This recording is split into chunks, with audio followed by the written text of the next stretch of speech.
The 90s called, they want their bass tubes back.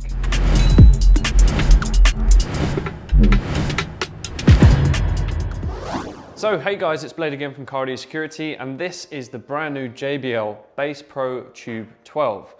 Now, you may be wondering, why have we got a bass tube on the channel? This is something pretty old school, well, old school for me anyway. This is something that was very popular back in the 90s and early noughties. Your dad might have had one, or if you're of that kind of age, you might have had one in your car, and these were really, really popular.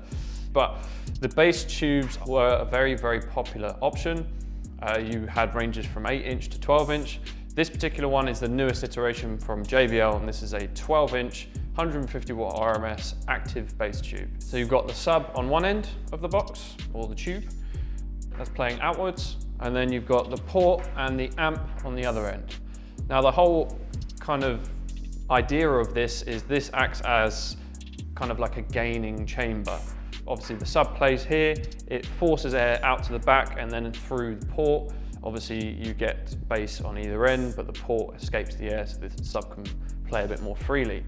Now these are designed to use the least amount of power as possible, but give you the most output. And that's the kind of idea of these. These don't use a lot of power at all. Like I said, this is about 150 watt RMS, so not big power, but for a 12-inch, if you put this into like a small hatchback, it's pretty good.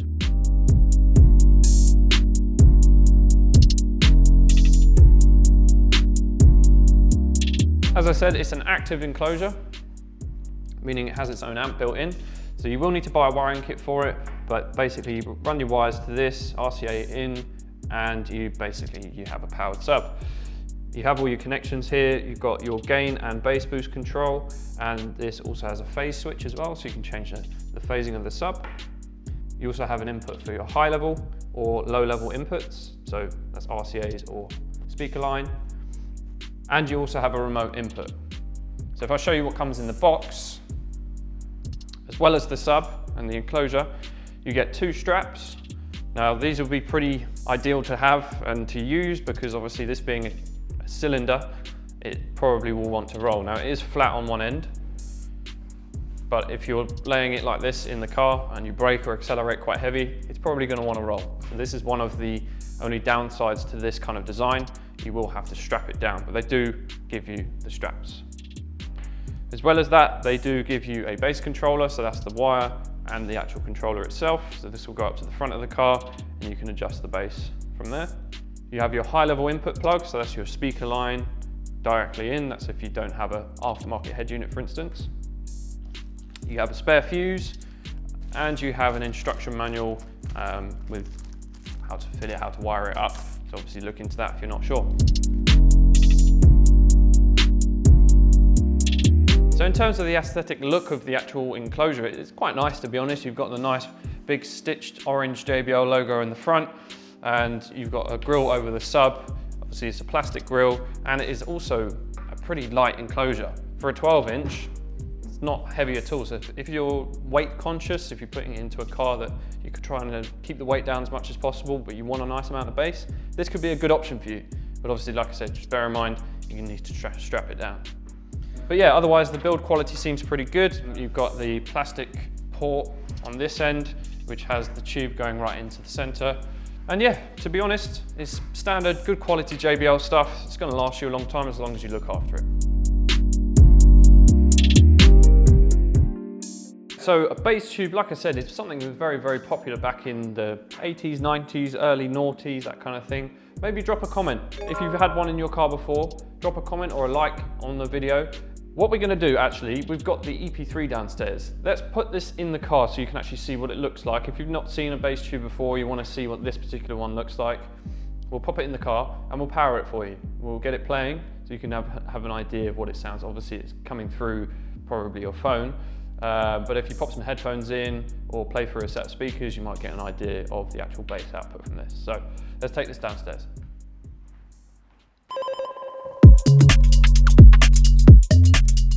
Right, so here we have it. Let's chuck it in the car. As I said, nice and light, nice and easy to put in. So let's connect it up. So obviously, power cable has been run from the battery already in this car. So we're just going to connect it up. Power from the battery to the chassis RCAs from the head unit as well as the remote. So let's get it connected.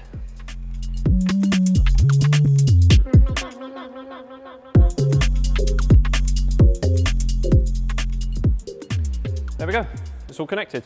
So it's pretty simple to wire up. Obviously you've only really got 4 cables to connect. Now they are a plate style terminal, so you're probably going to need to connect them using spade terminals. Is usually the best way to do it. Right, so obviously it being installed, you can see it does take up quite a lot of space. And then you need to work out how to strap it down. But if this is the style of sub that you want to go for, these are the kind of things you need to think about. But obviously, as I said, it's something that could quite easily roll, so you definitely need those straps. It doesn't really take up any more room than a normal sub box, I would say. It's just a different shape. My sub box that I normally have in here is like that, but it comes out to about here. So it's about the same, it's just different, same but different. Okay, so let's shut the boot, jump in the front, let's have a listen.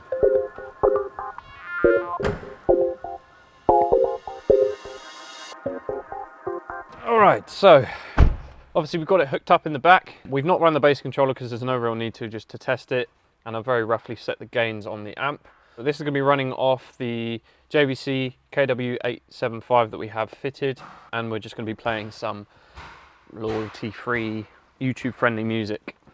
So, put the volume on about 20, I think. Let's have a go. Bloody hell. She might be what I need.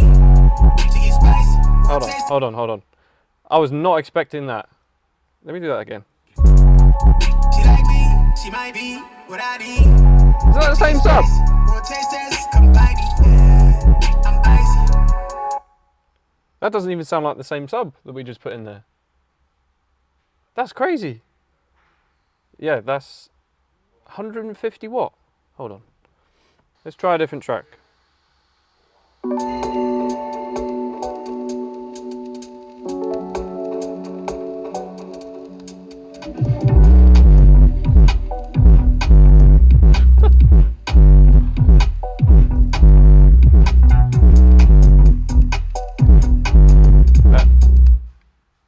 I don't think I've ever been so surprised to hear a sub perform that well.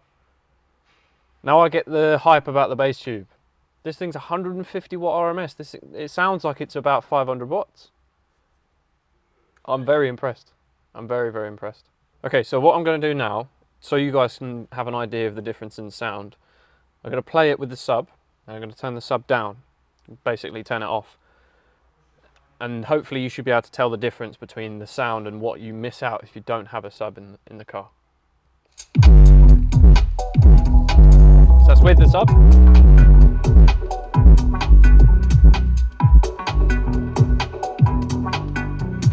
That's with the sub is effectively off. Same volume. You can hear me talking now. Yeah, but the difference in how that makes the music feel is immense. But I'm still so impressed with that sub. Kind of wants to make me want one now. I do want one. Let's turn it back up.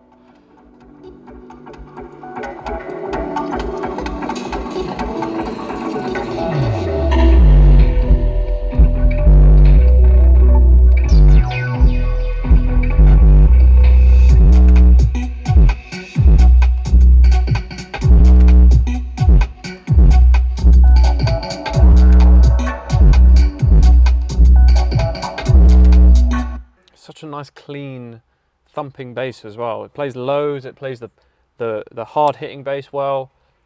Yeah, I'm over the moon with that. JBL, you've smashed it, man. You've really done really well with this.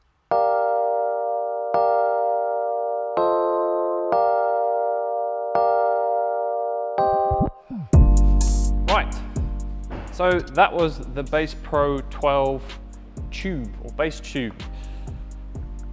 I've got to be honest, I'm very, very surprised by this. I think definitely they were onto something back in the day with the bass tubes.